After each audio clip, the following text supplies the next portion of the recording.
Okay, good morning gamers, and we're back here on the Battle for Wesnoth. Let's do the tutorial and see how to play this game. Alright, so it's a two-part. Who would you like to play as? Conrad. Let's just play as Conrad. First, you are standing back and keep your mentor the Delphador in the east side of the river. And you're standing on the keep, and your mentor Delphador is on the east side. You can move the mouse over a unit to select some of its abilities. Click Conrad. Move Conrad next to Delphador. When you hover over the selected unit, in this case Conrad, the places he can move to are highlighted. All units have a certain number of movement points, which dictate how many hexes we can move to per turn.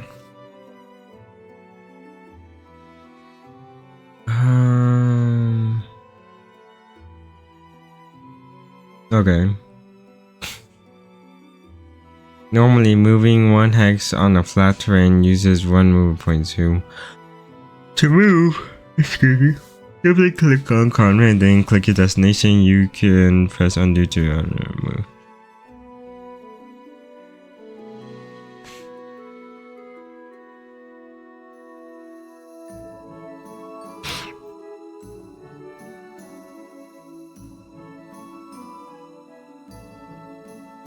Alright, I will summon an enemy for you.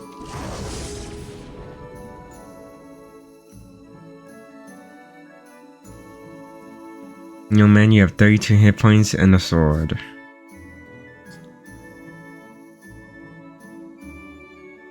Okay.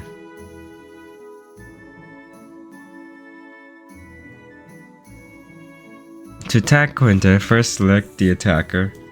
Alright. Okay. Then you target Quinta and you'll see an attack description.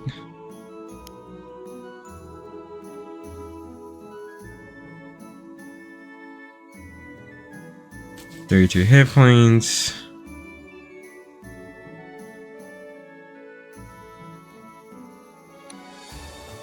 Okay, so this is damage calculation.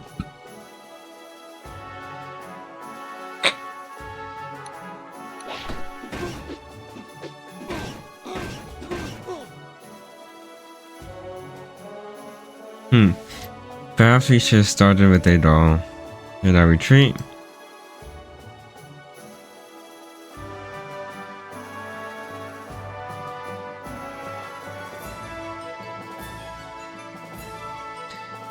It's a magical Quinta. If it hits you, it does 3 damage and has 5 chances. If it hits every time, you'll drop from 20 to 5 hit points. Brace yourself. Every turn, each side of the scenario gets a chance to make the move. Once you complete everything you wish to do this turn, click on End Turn. Matter in the bottom right. The other side is whether controlled by the AI or the human players will then make the move. Some scenarios must be completed in a certain number of turns. You can see what turn it is and any applicable turn limit next to the flag icon at the top of the screen.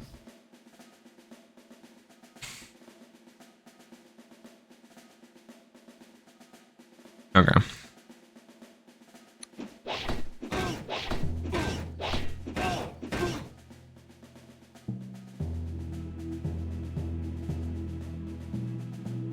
Visiting village is a good idea, and ending your turn on one of them will heal you to a village.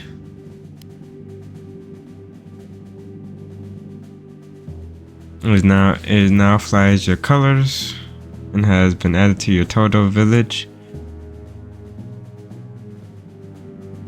The house icon at the top of the screen shows how many villages you currently control. Villages provide the gold needed to recruit units. Each turn you gain 2 gold plus 1 for every village you own. Start a turn on the village, you gain some health. Villagers heal 8 units hit points per turn, or enough to top off your health. Whichever is less. In your case, you regain 8 hit points. Now start to summon help against the Quinton. Recruit some elves. It's probably best not to attempt attacking the Quinton this turn. Instead, you should return the keep and recruit 2 units. You have plenty of gold for that.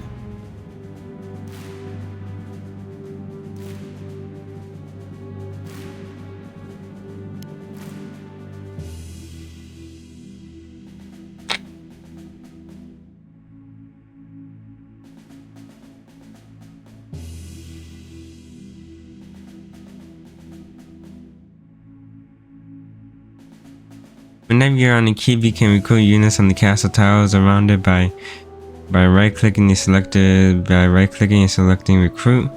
Note that newly recruited units cannot act the turn you recruit them. You will be able to use them next turn. For this scenario, you have only one type of unit to choose from: the Elvish Fighter. Recruit.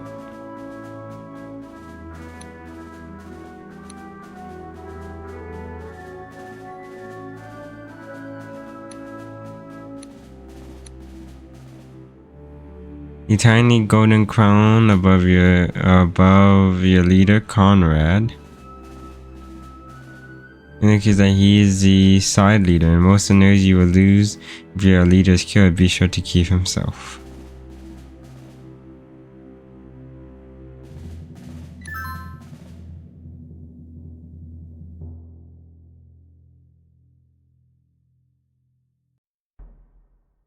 Before you send your fighters against the Quinton, you should know they have 2 kinds of attacks.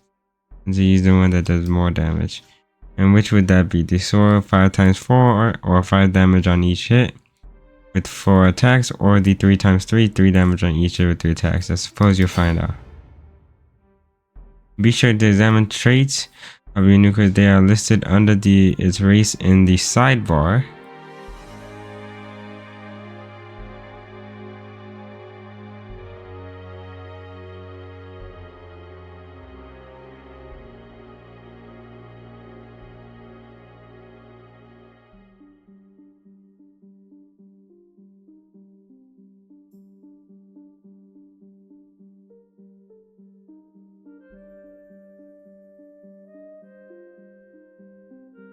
Okay, so traits can solely affect how you use trait. For example, units with the quick trait can move an extra hex each turn, and units with the intelligent trait require 20% less XP to level up. Okay.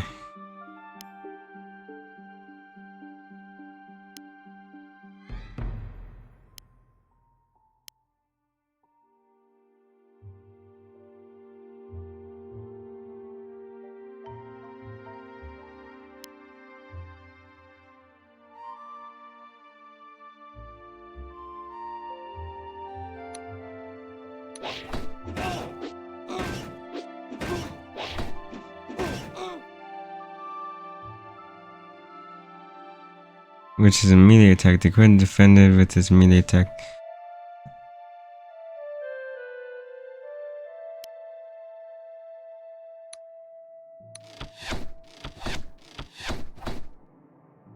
You have used the bow, which is a ranged attack. The Quinton has no ranged attack.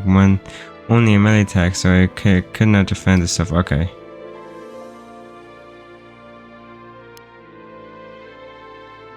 Okay, so in turn.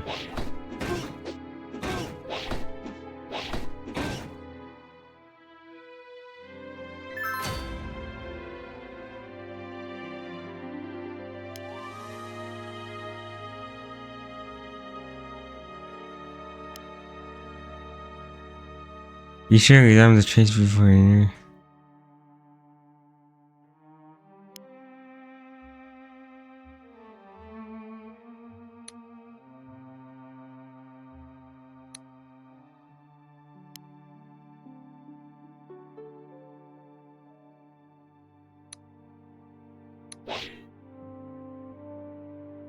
I have gained more experience.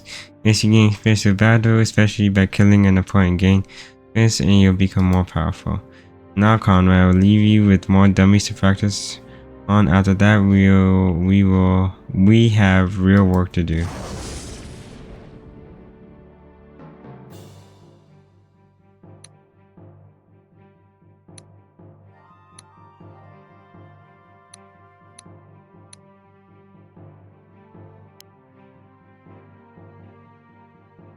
Can he move down here?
Okay.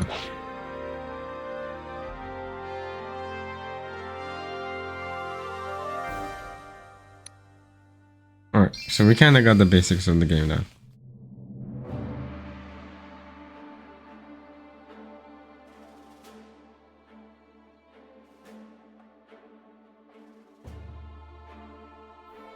There's no time coming. Orcs have encamped across the river. This is open country. They are fools to enter. We elves have fast and hard to hit. First, you must defeat the leader so they never threats again. I would advise you. With the orcish plant stationed in the middle of the river, he should be a little trouble. By the end of the year, we'll be recruited more units to send against us, and will begin. See this dark water? It's too deep for either side to cross. Okay. The orcs should slowly wade through that narrow band of shallow lighter blue water in the north. But we could stand on the shore and force them to fight us from the water where they are exposed and we are protected by the forest. The more likely attack then is across the bridge. The middle island is the key. It has a village for healing injured units and force which will fight so well. Or do you intend to fight the orcs single-handedly? I see you have veteran troops from From your trading, you should recall them so as to start off the battle. Think carefully though, if a unit has too little experience, it might be better to recruit a new one. You also have 2 types of units to recruit. Elvish Archers and Elvish Shamans. I'll tell you more about them when you recruit them. Personally, I would recommend a balanced force of 2 Archers, 2 Fighters, and a Shaman.